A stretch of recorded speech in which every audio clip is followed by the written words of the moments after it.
Tak banyak yang tahu, inilah yang dilakukan Donald Trump di hari yang sama saat pelantikannya sebagai Presiden Amerika Serikat pada 20 Januari 2025 seakan memanaskan mesin perang dagang dengan Tiongkok. Namun sesuatu yang tidak disangka-sangka oleh Amerika Serikat, Tiongkok membalas yang membuat Trump kecut. Menarik untuk mengetahui babak baru perang dagang Amerika Serikat-Tiongkok di awal pemerintahan Donald Trump. Siapkan diri Anda untuk mengetahui informasi langka ini, dan jangan lupa tinggalkan tanggapan kritis Anda di kolom komentar. Mari kita mulai. Senin 20 Januari 2025, Elon Musk dan Wakil Presiden Tiongkok bertemu menjelang masa jabatan kedua Trump. Pertemuan CEO Tesla dengan Wakil Presiden Tiongkok Han Zheng di Washington DC beberapa jam sebelum pelantikan Donald Trump untuk masa jabatan kedua sontak memicu spekulasi baru tentang peran Elon Musk dalam membentuk hubungan Amerika Serikat-Tiongkok. Menurut media pemerintah Tiongkok, Han mengundang perusahaan-perusahaan Amerika Serikat termasuk Tesla untuk memperdalam investasi di Tiongkok dan memperkuat hubungan ekonomi. Elon dilaporkan menegaskan kembali komitmen Tesla untuk memperluas kerjasama dengan Tiongkok, pasar vital yang menyumbang hampir seperempat pendapatan perusahaan dan menjadi tuan rumah pusat manufaktur paling produktif di Shanghai. Waktu pertemuan tersebut bersamaan dengan diskusi yang lebih luas dengan para pemimpin bisnis Amerika Serikat menunjukkan niat Tiongkok untuk menstabilkan hubungan dengan Amerika Serikat sambil mempertahankan kemitraan ekonomi. Elon Musk yang kepentingan bisnisnya sangat terkait dengan Tiongkok telah digambarkan sebagai perantara potensial antara pemerintahan Trump dan pemerintah Tiongkok. Hal ini terjadi di tengah ketegangan yang belum terselesaikan terkait perdagangan dan teknologi, termasuk spekulasi seputar keterlibatan Elon Musk dalam kemungkinan usaha patungan TikTok. Saat Trump bersiap untuk mengkalibrasi ulang kebijakan perdagangan, pertemuan tersebut menggarisbawahi persimpangan penting antara diplomasi bisnis dan geopolitik dalam hubungan Amerika Serikat-Tiongkok. Pada tanggal 20 Januari 2025, Donald Trump dilantik sebagai Presiden Amerika Serikat ke-47. Kembalinya dia ke Gedung Putih menandakan adanya perubahan dalam hubungan Amerika Serikat-Tiongkok. Berdasarkan sikap agresif masa jabatan pertamanya, Trump diharapkan dapat menantang Tiongkok dengan pendekatan yang lebih transaksional dan tidak terduga. Konsekuensi ekonomi, keamanan, dan diplomatik dari kebijakan tidak hanya akan membentuk kembali hubungan Amerika Serikat-Tiongkok, tetapi juga mempengaruhi landscape geopolitik global yang lebih luas. Presiden Donald Trump menandai dimulainya masa jabatan keduanya dengan arahan kebijakan perdagangan yang luas, memprioritaskan tinjauan metodis atas hubungan perdagangan Amerika Serikat, termasuk fokus tajam pada Tiongkok. Meskipun tidak ada tarif langsung yang diumumkan, pemerintahan mengisyaratkan niatnya untuk mengevaluasi kepatuhan Beijing terhadap perjanjian perdagangan 2020 dan mengatasi ketidakseimbangan perdagangan. Inilah beberapa hal yang dilakukan Donald Trump usai dilantik 20 Januari dan respon Tiongkok. Sesaat setelah dilantik, Presiden Trump mengeluarkan memo yang mengarahkan badan-badan federal untuk meneliti defisit perdagangan dan praktik tidak adil oleh mitra dagang utama dengan China sebagai fokus utama. Arahan Trump mencakup penilaian kepatuhan Tiongkok terhadap kesepakatan 2020 yang mengharuskan Beijing untuk meningkatkan pembelian barang-barang Amerika Serikat sebesar 200 miliar US dollar setiap tahun, komitmen yang sebagian besar tidak terpenuhi karena pandemi. Arahan tersebut memperkuat niat pemerintah untuk meminta pertanggungjawaban Tiongkok atas praktik yang dianggap tidak adil, mempertahankan tekanan yang sejalan dengan strategi perdagangan periode pertama Trump. Awal yang terukur untuk masa jabatan kedua Trump ini mencerminkan fokus keberlanjutan pemerintahannya dalam membentuk kembali hubungan perdagangan Amerika Serikat-Tiongkok yang menandakan tantangan ke depan bagi hubungan bilateral. Setelah itu, masih di hari yang sama, Trump menandatangani tindakan eksekutif untuk menunda larangan TikTok selama 75 hari setelah resmi dilarang pada hari sebelumnya, menurut perintah undang-undang Amerika Serikat di bawah Joe Biden. Berdasarkan ketentuan perintah eksekutif tersebut, Departemen Kehakiman Amerika Serikat akan menahan diri untuk tidak menegakkan undang-undang aplikasi yang dikendalikan musuh asing yang telah disahkan dengan dukungan bipartisan yang luas di Kongres dan ditandatangani menjadi undang-undang oleh mantan Presiden Joe Biden pada bulan April 2024. Undang-undang tersebut mengharuskan TikTok untuk menjual operasinya di Amerika Serikat kepada pembeli Amerika atau sekutunya atau menghadapi larangan yang berlaku mulai tanggal 19 Januari 2025. Sebelum pelantikannya, Trump telah berjanji di media sosial untuk mengambil tindakan eksekutif guna mencegah undang-undang tersebut berlaku. Setelah pengumuman ini, Tiongkok memulihkan akses bagi pengguna yang sudah ada setelah aplikasi tersebut offline selama lebih dari 12 jam dari Sabtu malam hingga Minggu sore. Masih belum jelas apakah TikTok akan dapat terus beroperasi di Amerika Serikat setelah penundaan selama 75 hari. Namun perpanjangan tersebut memberi waktu tambahan bagi induk TikTok yang berkantor pusat di Tiongkok, ByteDance, untuk setidaknya mendapatkan calon pembeli untuk platform tersebut. Masih di hari yang sama, Senin 20 Januari 2025, Trump mengomentari reklamasi terusan Panama yang merujuk pada eksplorasi ruang angkasa di mana Tiongkok ada di dalamnya. Donald Trump menyatakan bahwa Amerika Serikat akan mengambil kembali kendali terusan Panama. Selama pidato pelantikannya, Trump mengulangi tuduhannya bahwa Panama telah mengingkari janji yang dibuat selama pengalihan terusan pada tahun 1999 dan diduga telah membiarkan Tiongkok memperoleh pengaruh atas operasinya. Ia berkata, "Kami tidak memberikannya kepada Tiongkok, kami memberikannya kepada Panama, dan kami akan mengambilnya kembali." Meskipun ia tidak menyebutkan kapan atau bagaimana Amerika Serikat akan mengejar tujuan ini, ia sebelumnya mengisyaratkan bahwa tindakan militer dapat menjadi suatu kemungkinan, sebuah komentar yang telah menarik perhatian dari para pendukung dan kritikus. Pernyataan Trump tentang terusan Panama merupakan bagian dari diskusi yang lebih luas tentang pandangannya atas perluasan wilayah Amerika Serikat.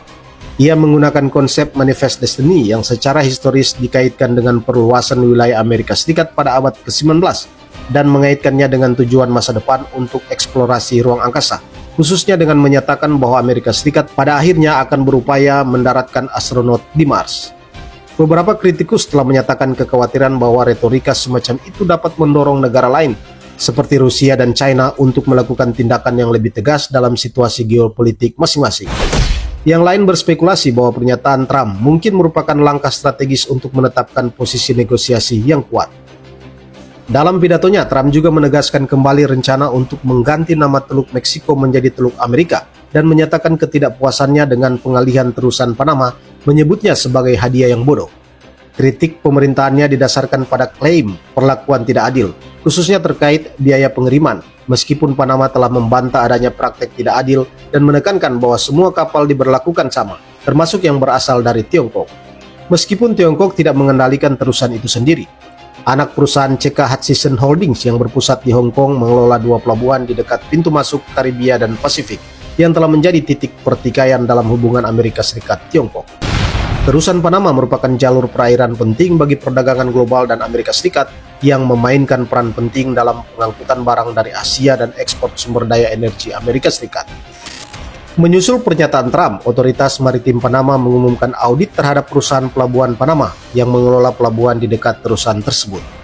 Seminggu kemudian, tepatnya 1 Februari 2025, Trump menandatangani perintah eksekutif yang mengenakan tarif 10% pada impor Tiongkok. Presiden Trump menandatangani perintah eksekutif yang mengenakan tarif tambahan sebesar 10% pada barang-barang China yang masuk ke negara tersebut yang konon dimaksudkan untuk mengekang impor fentanyl dan zat-zat terlarang lainnya. Pada 4 Februari 2024, layanan pos Amerika Serikat menangguhkan semua paket yang datang dari Tiongkok Daratan dan Hong Kong dalam pemberitahuan yang diunggah di situs webnya. Pada 4 Februari 2024, layanan pos Amerika Serikat menangguhkan semua paket yang datang dari Tiongkok Daratan dan Hong Kong dalam pemberitahuan yang diunggah di situs webnya. USPS mengumumkan bahwa mereka akan menangguhkan sementara pengiriman paket internasional dari daratan Tiongkok dan Hong Kong hingga pemberitahuan lebih lanjut yang akan berlaku pada hari yang sama. Gayung bersambut, Tiongkok merespon.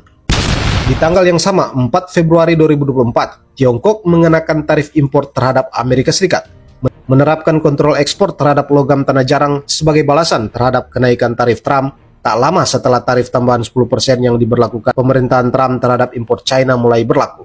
Komisi Tarif Bea Cukai China mengumumkan serangkaian tarif pembalasan terhadap barang-barang yang berasal dari Amerika Serikat. Ini adalah tarif sebesar 15% untuk batu bara dan gas alam cair, dan tarif sebesar 10% untuk minyak mentah, mesin pertanian, mobil berkapasitas besar, dan mobil pickup. Selain itu, tarif yang sesuai akan diberlakukan berdasarkan tarif yang berlaku saat ini. Kebijakan pengurangan dan pembebasan pajak dan obligasi yang ada akan tetap tidak berubah, dan tarif tambahan tidak akan dikurangi atau dibebaskan. Tarif ini akan mulai berlaku pada tanggal 10 Februari. Selain kenaikan tarif, Kementerian Perdagangan dan Administrasi Bea Cukai Tiongkok mengumumkan kontrol ekspor pada 25 item logam tanah jarang dengan alasan perlunya menjaga keamanan dan kepentingan nasional serta memenuhi kewajiban internasional seperti non-proliferasi.